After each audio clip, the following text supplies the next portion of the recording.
Hey guys, welcome back to 5nothing100nothing.com. I am Fugget, the fittest underdog guru using intelligent tactics.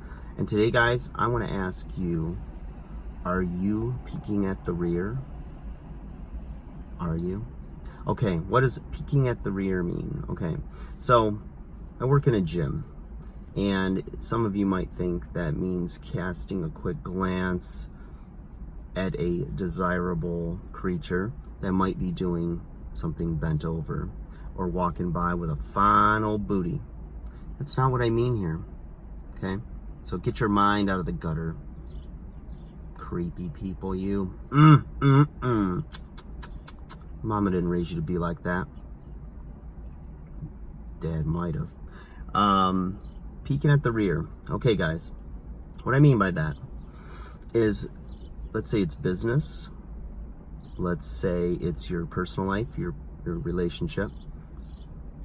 Maybe it's your body. But what I mean is, you get up every day. You're on your purpose. You're setting your goals. You're working hard. You're doing your thing. If you're in a relationship, you're nurturing the relationship. You're building the rapport, the attraction, etc. And it's easy that when you have some success or when you start to get comfortable to then get complacent and lazy. We all do it. We've all done it. And if you sit in that place too long where you're comfortable and you don't continue to have that same hunger, that same fire, bad things happen, okay? So you're coasting along in the car, tunnel vision, working hard, achieving goals, having success, living your best life, right? Once in a while, if you're not on that cruise control where you're going that speed limit and you're like making all the lights, etc., sometimes you gotta peek in the rear, okay? And you gotta see who's on your tail. Where have you slipped? Has your diet slipped a little bit? Are you making little modifications or justifications for bad behavior, for bad decisions, taking shortcuts? And is someone gaining on you? Okay? It's easy to see in hindsight if a relationship ends from your perspective, in retrospect, what you did wrong. And a lot of times the guys I talk to, they lose their girlfriend or their wife or whoever, and they're like, I didn't see it coming. I didn't know what was going on. But now they're alone, and they've got the chance now.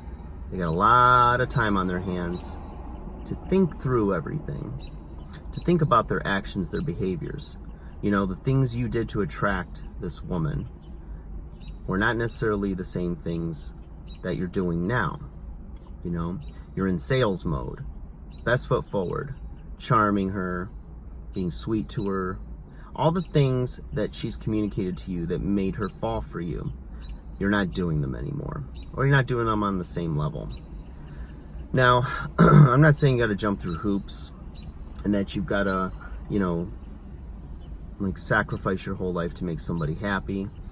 And I'm not saying that if you haven't worked hard for some success, that, for instance, in the personal training business, whenever a trainer starts out, they're out there hustling, they're meeting people, they're shaking hands, they're scheduling sessions, and they're finding their repeat or standing customers. So now they have relationships with all of these individuals, and let's say they have a full schedule. Now, two things happen. One is they get complacent and they feel entitled to their customers, and they stop looking for new business. They stop selling. They stop meeting new people because they're busy. And to some degree, I understand that. But you've got to still do a little bit of all the things that got you to the dance, right? There's a reason you were successful, and you shouldn't forget what got you there. In your relationship, you dressed nice, looked nice, took a bath, cleaned up a little bit, you were sharp, you were on your A game, you thought about places to go for dates, you said the sweet things, you might have brought the flowers, You plan dates. You showed them that you were thinking about them constantly, right? And you were doing all of this because you were falling for them and you were trying to attract them and show them that you're the only one that they should want. Okay, by putting them first, by showing love, affection, all of those wonderful things.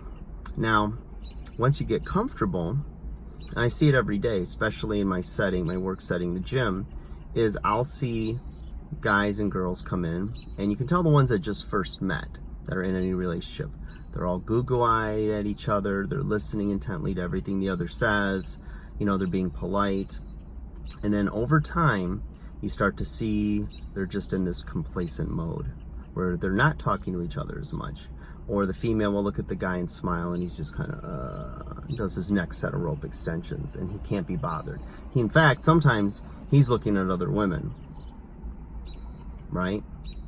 Now, you see it in her face. You know, there's a little bit of her that dies, a little bit of her that just goes, And she starts to wonder if she settled, because you're not the same guy that she fell for. You're not acting the same as you did. So, did you do the old bait and switch? Does she have buyer's remorse? Sometimes you don't know until it's too late, because sometimes that woman will start looking elsewhere. Because guess what, guys? There's going to be, every time she goes to get gas, every time she goes into a store, there's some guy that's going to open the door for her, say hi to her, or put the hit on her. Whether she shares that with you or not, women get approached all the time. They have a lot of options, okay? Don't think you're all that in a bag of chips, because I've seen some pretty damn amazing dudes, some studs, you know. I'm not going to judge a guy's looks or whatever, but, you know, some guys that you would say are like an 8 to a 10, and they just stop doing the little things that she feels heard, validated, loved, you know, what have you. Now, a lot of you make the mistake of doing that on the first few dates, and you're overselling yourself, and you come off as desperate, and why have you lowered your value so much to completely throw everything at me that you can? It's too much. But when you're in a relationship, you know, you stop doing the things that attracted her. You got to knock that off, okay? In your business, you got to still keep your edge, have the eye of the tiger every day. You know, work hard, work smart, work intelligently, which is kind of the same as smart, I guess.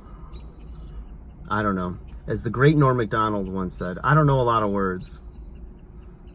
Anyways, I'm just saying, once in a while, you got to peek in the rear. Take a look. Take a little inventory.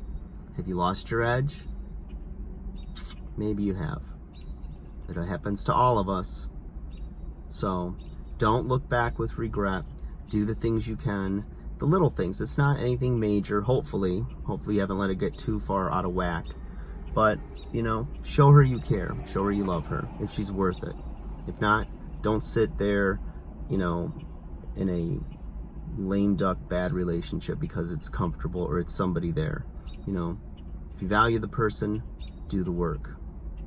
If you value your job, you value your career, and you don't want to go through those hard steps of rebuilding, do the work.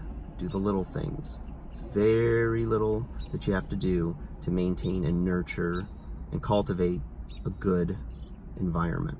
So, I hope that does something for you guys. Like, share, subscribe. Let me know what you want to hear. You guys are awesome. I always appreciate your feedback, your emails, your consults, etc. All right? Take care, you guys. Have a great day.